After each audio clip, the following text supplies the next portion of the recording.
Sound Euphonium is one of my favorite shows of all time. A few years ago, I didn't really have the energy to make any videos on the series, but now I am more obsessed than ever. Right now, we are more than halfway through season 3, and the ending is in sight.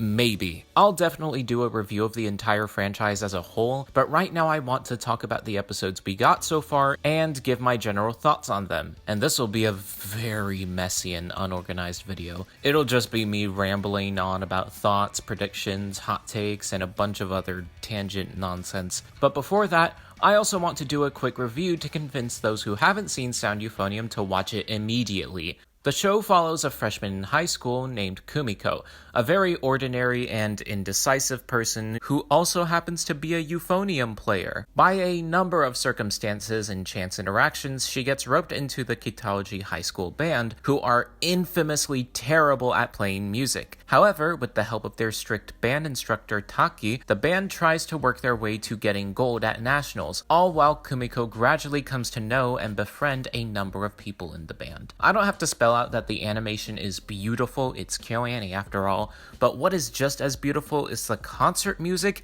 and the level of detail in the band music. Even if you don't know it, you feel when something's wrong with the music. To me personally, I would argue that the strongest element of the franchise is the character work. There is not a single bad character, except for Aoi, she's really boring. All of them are on some level of interesting and, more importantly, human. A lot of the struggles they go through are very grounded and small scale, sometimes a little petty, but they're given the weight they deserve. Mizore and Nozomi's conflict isn't due to some traumatic backstory, it's just a tale of two friends who drifted apart by circumstance. And Kumiko is genuinely one of the best protagonists in anything, going from a dejected and nothing kind of person to a compassionate and proactive leader. And to wrap up this mini review, for those who want to give the show a watch, here is the order to watch all this stuff in. Season 1, Season 2, Liz and the Bluebird, Chikai no Finale, the 2023 OVA, and then Season 3. Now go watch the show. I'm gonna talk about spoilers now. So in a weird turn for Sound Euphonium, Season 3 has been a bit divisive amongst its fans. Not in a polarizing way though, it's still generally well liked, but the consensus seems to be that how strong your love is for the season may depend on why you started watching the show. For those who came for Kumirei, probably still as frustrated as ever, but we still got some moments. For those who came for the character work, they might be a bit overwhelmed at the very large side cast, but they're eating well. Whereas the people who came for the music might be disappointed at the fact that there have been no performances yet, which does really suck, but yeah, but I do think we are definitely getting that final performance. It threw me for a loop that we didn't even get a few snapshots of it at the regionals, but that's fine. And I'm also fine with them skipping the Kansai competition too. It'll definitely give more weight to the finale. I will say, I do wonder why we didn't get a performance for Sunfest, especially since everyone worked so hard. But I do think they're saving that for the eventual recap movie that they will undoubtedly do. And it would be weird for an episode all about Motomu to suddenly be interrupted by a full performance.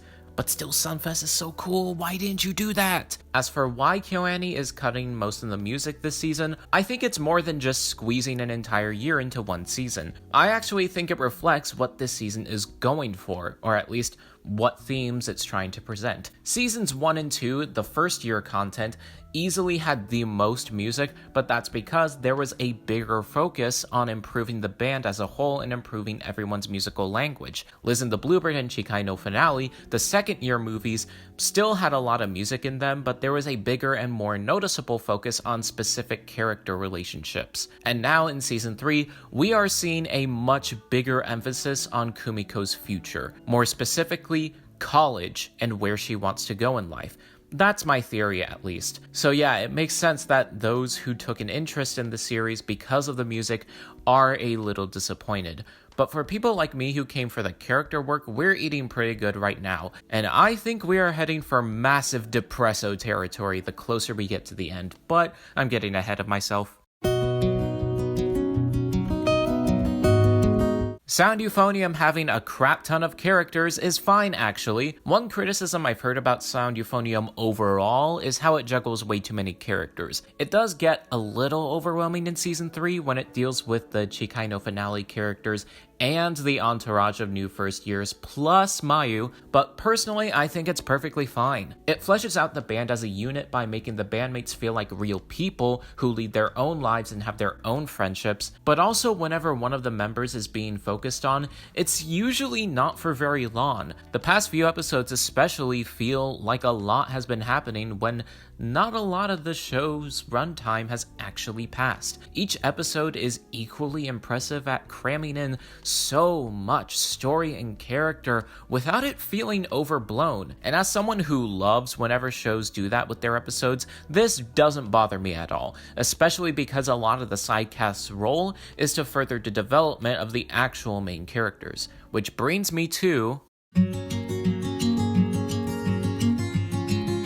what is Mayu's deal? This is less about what her story is or what her personality is like, since we already got a big chunk of that, though not all of it. This is more about what exactly her role is in the story and how she might impact the development of many of the characters, especially Kumiko and Reina. Mayu is a very complicated person.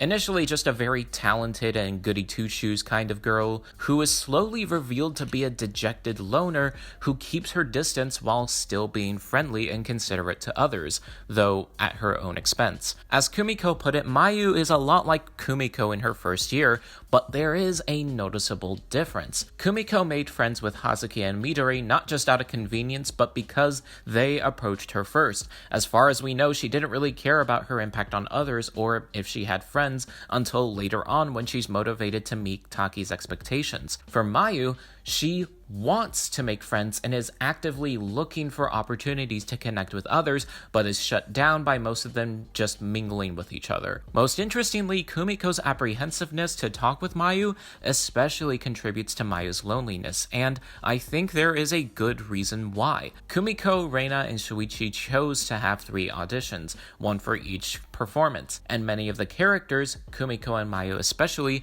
have been shown fretting over and over about who will get picked for the trumpet euphonium solely. Thankfully, Kumiko got picked for the regionals, but there was one questionable pick that alludes to something greater: Suzume getting picked over Suzuki. Taki's reasoning was that though Suzuki was technically a better player, Suzume provided more of an energy and personality to her playing, and that is what I think is haunting Kumiko. Even though Kumiko may technically be better, at least according to Reina, there is the possibility that Mayu will take her place in the soli because her loneliness will fuel a powerful and personality-filled performance. And considering how badly Reina and Kumiko want to perform together, that could have an awkward impact on their relationship, which actually leads me into my next messy train of thought.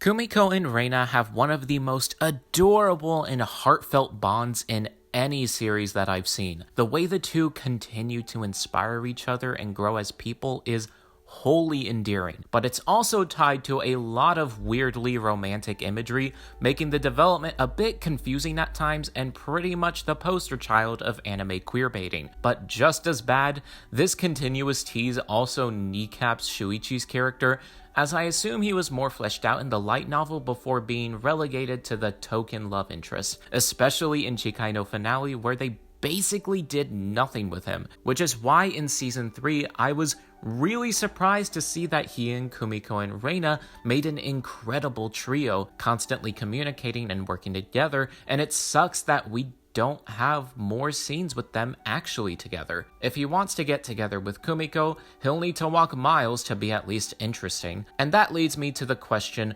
will Kumiko and Reina become something more? I know that there are going to be people who don't see a point in predicting where an anime adaptation will go, but the thing is, KyoAni isn't exactly a stranger to deviating from the manga and novels they adapt. A lot of their works follow the themes verbatim, but rewrite parts of the stories to their benefit. Heck, even within the Sound Euphonium universe, they still took a lot of creative liberties. Reina alone is an example of this because, to my knowledge at least, she didn't nearly have this much focus in the light novels, so I don't think it's that far out to assume that it is entirely possible that Kumirei could still be a thing. The real question is, will they actually go through with it? And if so, how would they? Well, aside from the fact that there was actually a missed opportunity if they wanted to do it earlier, like in this moment when Reina asked why Kumiko thought they wouldn't drift apart, I genuinely thought she was going to respond with, "Because I love you." I feel like where they are right now would not be a very good time to get together, at least narratively, because Kumiko and Reina's relationship hasn't exactly evolved ever since Reina's re-audition. They've had their tiffs, their squabbles, their hardships, but each time they've immediately come back to a place of respect and love, which is why I think Mayu replacing Kumiko in the Soli would probably cause a stir in their relationship. Not only would it parallel why she follows immediately after Kumiko and Reina crying in the opening, but it would set off a chain of emotions that could cause a fracture in their relationship. I recall Reina at one point stating that Kumiko's talent was a big reason why she took an interest in her. Not the main reason, but still pretty big. So how would they feel if Mayu was given the Euphonium part and not Kumiko? Would that mean to Kumiko that she wasn't good enough to be by Reina's side? And if she expressed that, would that look to Reina like she doesn't want to be by her side? If this is where the show is headed, I think we are about to see Mizore and Nozomi levels of falling out. We are getting Liz and the Bluebird levels of emotional devastation, because both of them are in some ways insecure about their relationship, and I think that their relationship needs to properly fracture in order for them to build it back up again and grow more confident in themselves, in each other, and more importantly, their lives and future. This doesn't even have to be about them getting together romantically. This could be about them just growing as friends. What's more, this could actually give Shuuichi something to do, since he does know both of them and can get an objective view of their relationship. Still, there are some flaws to this theory, and yes, I will do that thing where I immediately explain why my prediction is definitely wrong. Short answer, because I don't know. From what we got so far, the series can pretty much go in any direction. For all we know, the Kansai competition could be the last time they perform. And even if Kumiko and Reina get into a fight, I just said that they're very good at fixing things between them, so it probably wouldn't make a big difference. There's a reason they were able to play the solo beautifully in Liz and the Bluebird. Also, Reina has this pole thing for Taki, so okay. It's also just that KyoAni is more likely to follow the light novel this time around. A Silent Voice was adapted the way it was because it was a movie adapting 7 books, and Violet Evergarden was adapted the way it was because the light novel's pacing was bad. Episode 10 was Violet's first job. Like, what? Nothing that drastic needed to be reworked for Sound Euphonium as far as I know, but that's the thing. Again, I don't know, so we'll just have to wait and see what KyoAni does. Now, I'm gonna wrap this video up by spewing a bunch of thoughts and nonsense that I couldn't fit into their own sections. Kanade is a character that I didn't care much for in her debut film, and a lot of people have felt that way. However, I love her a lot more so far in Season 3. She's incredibly funny, and it's really interesting to see how her strategic incompetence pushes Kumiko to be a good band leader. I do wish more was done with her apparent friendship with Ririka, but I do think we're gonna get more with her. Motomu finally got an episode. I was wondering when he would get some focus. It did feel like a lost second-year story, but I am always glad for more Motomu. I support his crush on Midori too, though it's kinda weird for them to go that route after he said she reminds him of his sister.